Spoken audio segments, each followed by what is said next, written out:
Malam itu meski hujan, tak menyurutkan langkah Ariana menyusuri jalan menuju rumahnya. Memang kenapa dia harus takut dengan hujan, bahkan jalan hidupnya yang menakutkan pun bisa ia lalui.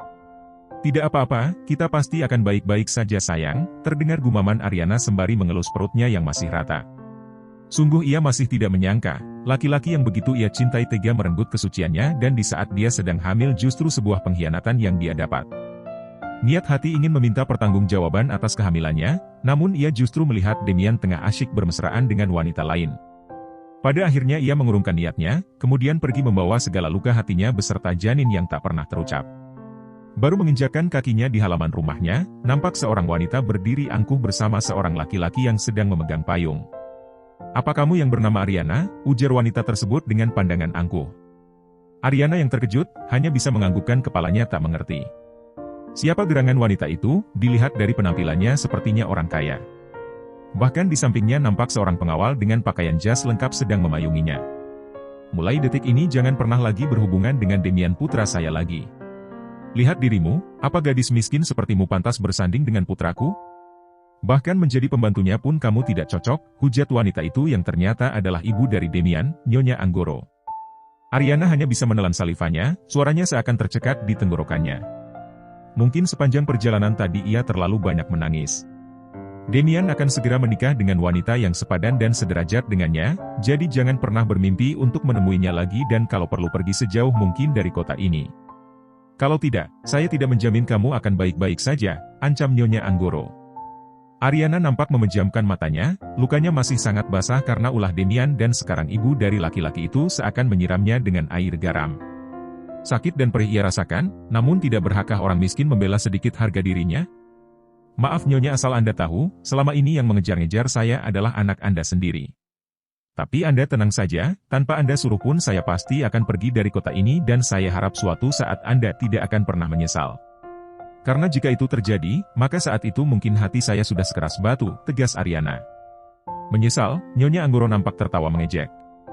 "Bagi kami orang miskin sepertimu adalah kuman dan kami sangat senang jika bisa menyingkirkan kuman," imbuhnya lagi dengan angkuh. Dan setelah itu wanita paruh tersebut langsung meninggalkan tempat tersebut. Ariana nampak menghela napasnya, mengingat bagaimana peristiwa 8 tahun silam dan ia sudah bertekad tidak akan berhubungan lagi dengan Demian maupun keluarganya. Bagi mereka dirinya adalah kuman dan ia sadar diri akan hal itu, sampai kapanpun ia dan Demian tidak akan pernah bisa bersatu meskipun ada Rico di antara mereka. Sedangkan Nyonya Anggoro nampak memasang wajah angkuhnya menatap Rico, meski Olive bukan cucu kandungnya. Namun ia sudah mengasuh Olive sejak bayi. Apalagi Monica ibunya Olive adalah menantu idamannya, selain mempunyai fisik yang sempurna. Monica juga mempunyai bibit, bebet dan bobot yang jelas. "Dia teman sekolahnya Olive, MA," ujar Demian agar ibunya itu tak salah sangka, karena wanita itu selalu mengatur pergaulan cucunya tersebut dengan siapa berteman. "Benarkah?" sahut Nyonya Anggoro yang kini langsung merubah wajah angkuhnya menjadi sedikit lebih ramah. "Ayah kamu juga pasti seorang pengusaha juga kan? Di bidang apa?" imbuhnya lagi. Karena setahu Nyonya Anggoro, sekolahnya Olive adalah sekolahan elit dengan biaya yang lumayan menguras kantong dan hanya pengusaha seperti keluarganya yang mampu bersekolah di sana. Monica yang mengetahui ayah Rico adalah karyawan biasa di kantor suaminya, ia ingin membuka mulutnya namun Demian langsung menatap penuh intimidasi padanya. "Maaf Nyonya, anak saya harus kembali ke kamarnya sebelum dokternya datang," ucap Ariana, kemudian ia segera mendorong kembali kursi roda Rico. Beruntung ia memakai masker sore itu, kalau tidak mungkin wanita paruh baya itu pasti akan mengenalinya. Sombong sekali wanita itu, dilihat dari penampilannya saja sangat sederhana. "Pasti suaminya pengusaha biasa yang levelnya jauh di bawah kita," gerutu Nyonya Anggoro seraya melihat kepergian Ariana dan Rico. "Sudahlah MA, ayo duduk lagi," bujuk Demian.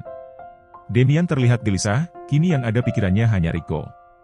Ingin sekali ia mengetahui keadaan Rico, kenapa kedua kakinya sampai terluka. Apa bocah kecil itu mengamen lagi dan kecelakaan? Dan uang yang ia berikan pada Ariana sebagai kompensasi atas tubuhnya itu sebenarnya digunakan untuk biaya Rico. Tak kuat lagi menahan rasa penasarannya, akhirnya Demian bangkit dari duduknya. "Mas, kamu mau kemana?" tanya Monica. "Aku harus pergi, ada urusan penting," sahut Demian. "Tapi bagaimana dengan Olive, Mas? Daddy mau kemana?" Olive yang sibuk bermain sendiri langsung menghampiri ayahnya. "Olive berani kan suntik sendiri, Daddy janji kalau Olive berani dan jadi anak hebat." Daddy akan kabulkan apapun yang Olive inginkan, bujuk Damian. Benarkah? Apapun itu, sahut Olive. Benar, sayang, sahut Damian meyakinkan. Baiklah, Olive akan jadi anak hebat, seru Olive. Pintar, kalau begitu Daddy pergi dulu ya. Daddy ada urusan pekerjaan mendadak, dusta Damian. Baik, Dad. Dem, kamu mau kemana? Kasihan Olive, teriak Nyonya Anggoro ketika Damian berlalu pergi. Ada pekerjaan penting, Ma, sahut Damian tanpa menoleh ke belakang lagi. Ia nampak berjalan cepat mencari jejak Ariana. Setelah mencari tahu di bagian informasi, Damian langsung menuju ruang perawatan Rico yang berada di ruang bangsal khusus anak-anak. Ruangan tersebut nampak sesak karena terisi oleh beberapa pasien anak-anak beserta keluarganya dan setiap ranjang hanya disekat oleh gorden. Sungguh sangat tidak layak menurut Damian. Ketika mendekati ranjang Rico, samar-samar terdengar obrolan antara ibu dan anak tersebut. Nak, lain kali jangan begitu lagi ya. Teman kamu tadi kan hanya bertanya, jadi Rico jangan marah seperti itu, nasihat Ariana. Tapi Olive pasti senang kalau Rico tidak bisa jalan lagi, sahut Rico. Kenapa begitu, sayang? Karena waktu itu nilai Rico lebih tinggi daripada Olive, jadi Olive marah dan bilang akan cari cara agar Rico dikeluarkan dari sekolah. Aduh Rico. Benarkah dia bilang seperti itu, nak? Apa anak miskin seperti Rico tidak boleh pintar ya bu, ucap Rico polos. Siapa bilang nak, tentu saja boleh dan itu hal yang sangat membanggakan, sahut Ariana menenangkan. Kalau ayah tahu, apa ayah juga akan bangga bu. Kadang Rico suka iri sama Olive, dia mempunyai ayah yang begitu sayang padanya, ucap Rico. Ariana yang mendengar perkataan Rico, langsung memeluk putranya tersebut. Sabar ya, nak. Suatu saat nanti ayah pasti akan pulang, ucapnya dengan menahan air matanya agar tidak terjatuh. Sedangkan Damian nampak memegang dadanya yang tiba-tiba terasa nyeri, sungguh perkataan Rico begitu menyayat hatinya. Kemudian ia segera membuka pembatas gorden tersebut. Damian?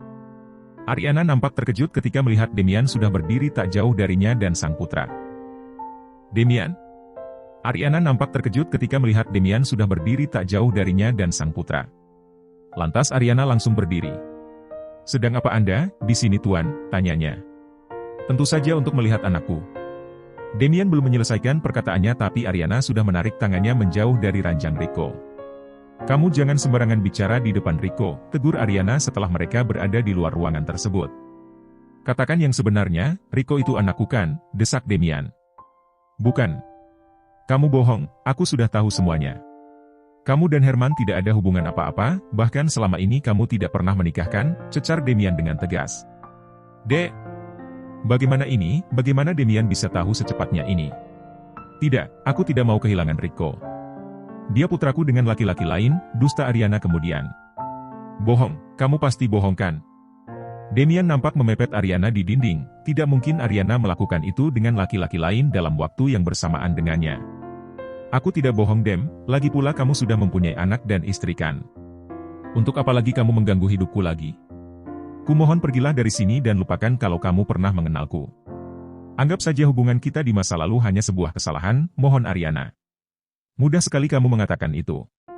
Asal kamu tahu, selama 8 tahun ini aku mencari MU kemana-mana seperti orang gila. Untuk apa mencariku, bukannya kamu sudah mempunyai wanita lain, cibir Ariana, mengingat bagaimana waktu itu Damian tengah asyik bermesraan dengan wanita yang saat ini sudah menjadi istrinya. Karena aku mencintaimu Ariana, aku sangat menyesal karena melakukannya waktu itu dan aku ingin mempertanggungjawabkan perbuatanku, sahut Damian. Omong kosong, kalau kamu mencintaiku. Kamu tidak akan pernah menikah dengan wanita lain hingga mempunyai seorang putri, cibir Ariana dengan tersenyum sinis. Ini semua tidak seperti dugaanmu, sayang. Sebenarnya Olive. Damian menghentikan ucapannya ketika seorang perawat menghampiri mereka. Maaf Bu Ariana, Rico mencari Anda, ujar perawat tersebut. Baik Sus, terima kasih, sahut Ariana. Pergilah dan jangan ganggu hidupku lagi, tegas Ariana pada Damian, kemudian ia segera melangkahkan kakinya pergi. Tak mendapatkan jawaban yang memuaskan bahkan penolakan dari Ariana, Damian nampak meradang. Tanpa berpikir panjang ia langsung menghantamkan tangannya di tembok depannya. Aku harus segera melakukan tes DNA, aku yakin Rico adalah putraku. Kemudian ia segera menghubungi asistennya.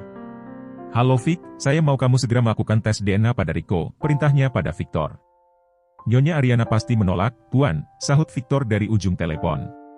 Saya tidak mau tahu, kalau kamu masih mau menjadi asistenku cepat lakukan perintahku, tegas Demian, kemudian ia langsung menutup panggilannya sebelum Victor bersuara lagi. Victor yang berada di ruang kerjanya nampak menghela napasnya. Meski tanpa tes DNA pun, saya tahu kalau Rico adalah putra Anda Tuan. Tapi jika ini semua terungkap dan kedua orang tua Anda tahu, ini pasti akan membahayakan Nyonya Ariana dan putra Anda sendiri. Kecuali... Victor nampak enggan melanjutkan gumamannya, kemudian ia langsung menghubungi seseorang untuk menjalankan perintah tuannya tersebut. "Bu, kenapa ayahnya Olive tadi ke sini?" tanya Rico penasaran. "Gak apa-apa, sayang. Ayo makan biar ibu suapin," bujuk Ariana. Sembari menyuapi Rico, Ariana nampak melamun. Haruskah dia membawa Rico secepatnya pergi dari rumah sakit ini? Keesokan harinya, "Dok, bagaimana keadaan anak saya dan sampai kapan akan dirawat di sini?" tanya Ariana ketika dokter baru saja memeriksa Rico. "Sekitar 1 mingguan ya Bu, kami akan terus melakukan terapi agar Rico bisa segera berjalan," sahut dokter tersebut. "Lalu bagaimana biayanya Dok? Apa uang yang waktu itu saya kasih masih kurang?" tanya Ariana memastikan. "Sudah lebih dari cukup Bu, itu termasuk perawatan Rico sampai sembuh dan mulai hari ini Rico pindah kamar ya Bu," sahut dokter tersebut ramah. "Pindah kamar? Tapi kenapa Dok?" Ariana nampak terkejut, ruangan ini saja sudah terasa sesak lalu mau dipindahkan kemana lagi. "Lebih baik Anda bersiap-siap, Bu. Perawat kami akan segera menunjukkan ruangannya," ujar dokter tersebut, kemudian ia segera pamit untuk memeriksa pasien lainnya. Beberapa saat kemudian nampak beberapa perawat datang, kemudian mereka membawa Rico menuju lantai paling atas di mana ruangan VVIP berada di sana. "Ini kita tidak salah kamar kan Sus?" tanya Ariana sembari mengedarkan pandangannya pada sebuah ruangan yang lumayan luas dengan fasilitas lengkap bak layaknya sebuah hotel. "Tidak, Bu. Ini kamar VVIP yang sudah dipesan oleh Tuan Demian Anggoro untuk merawat Rico sampai sembuh. Ibu juga tidak perlu meninggalkan Rico sendiri untuk mencari makan, karena di sini selain pasien makanan untuk ibu juga sudah disediakan," perawat tersebut memberikan penjelasan. "Tapi Sus..."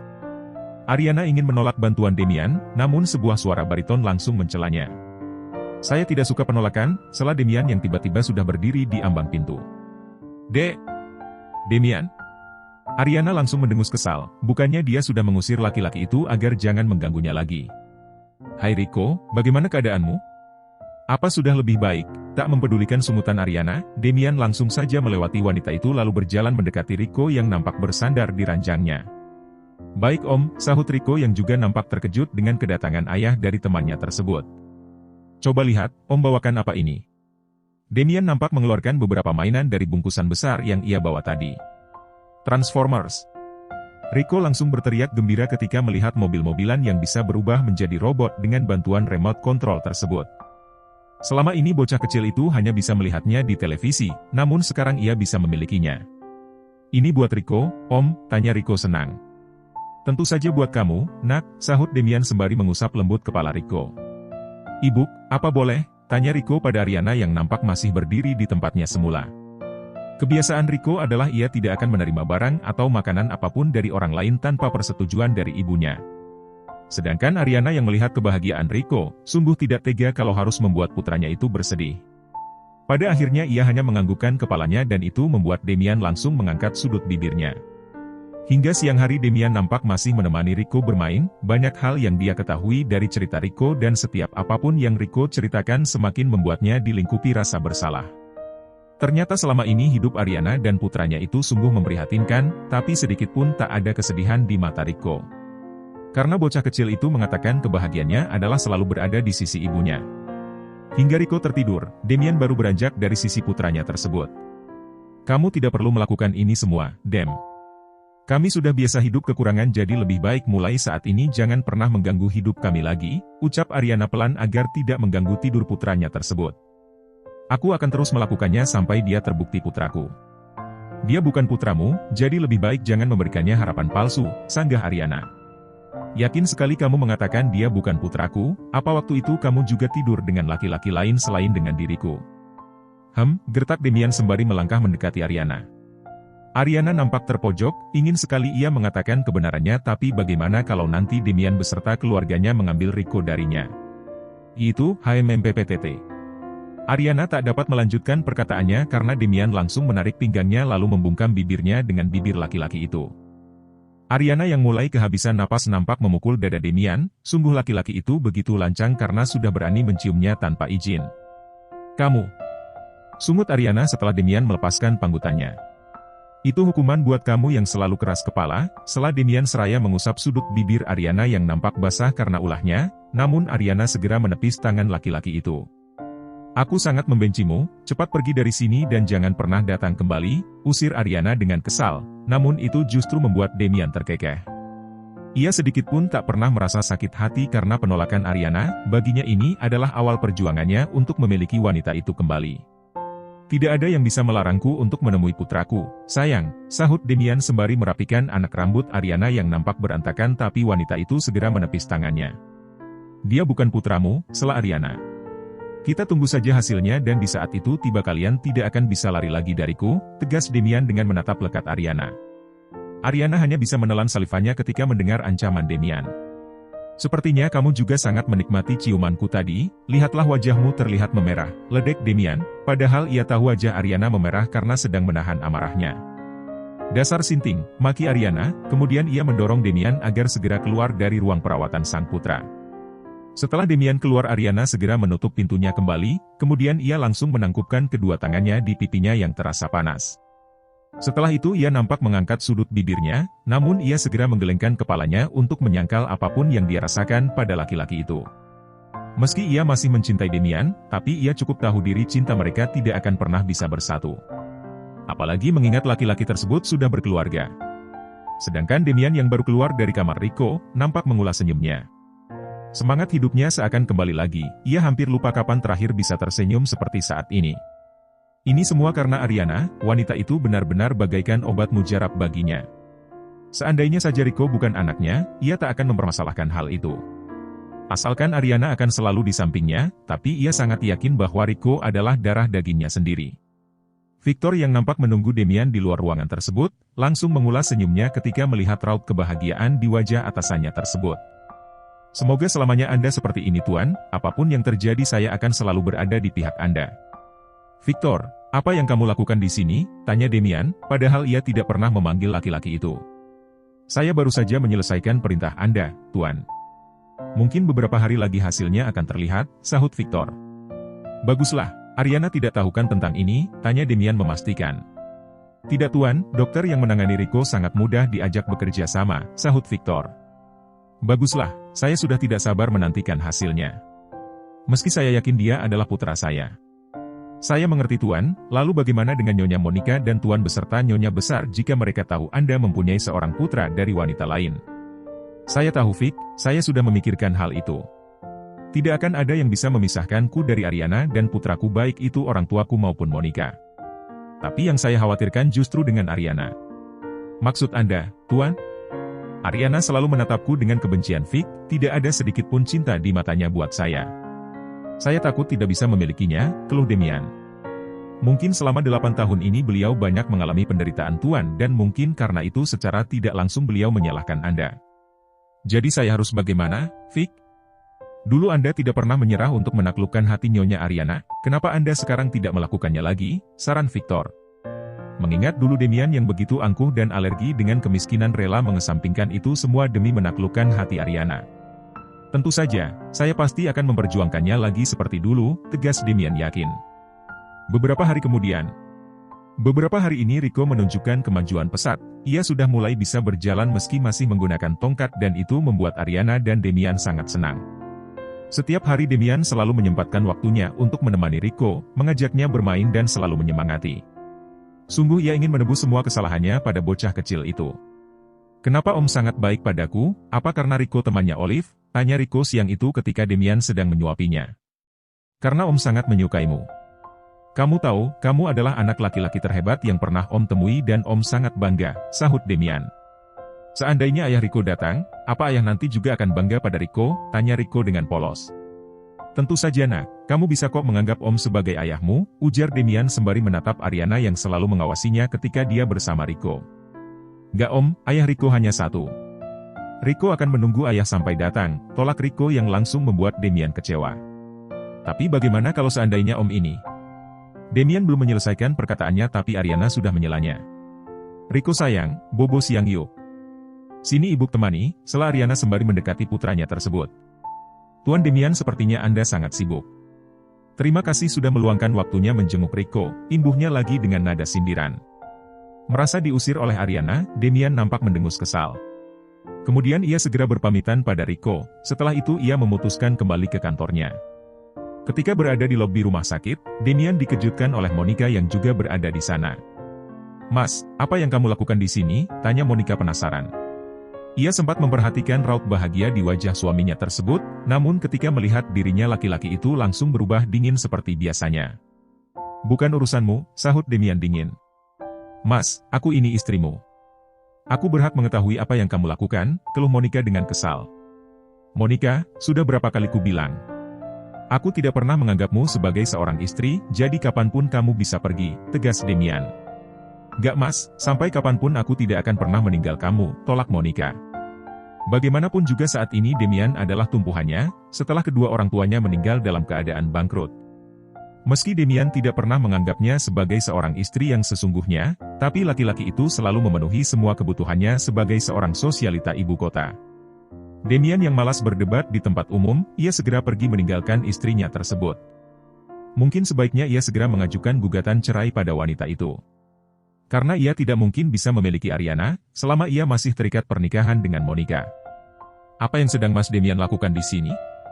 Sebaiknya aku harus mencari tahu." Tidak biasanya dia terlihat bahagia seperti itu, gumam Monica seraya melihat kepergian Demian. Siang itu Monica sengaja menemui dokter kandungan untuk memeriksa kesehatannya. Bukan tanpa alasan ia melakukan itu, karena akhir-akhir ini Olive selalu merengek meminta seorang adik. Dan atas saran ibu mertuanya, Monica segera menemui dokter untuk berkonsultasi dan setelah mengetahui kandungannya sehat ia yakin bisa hamil anak Demian sesuai permintaan Olive.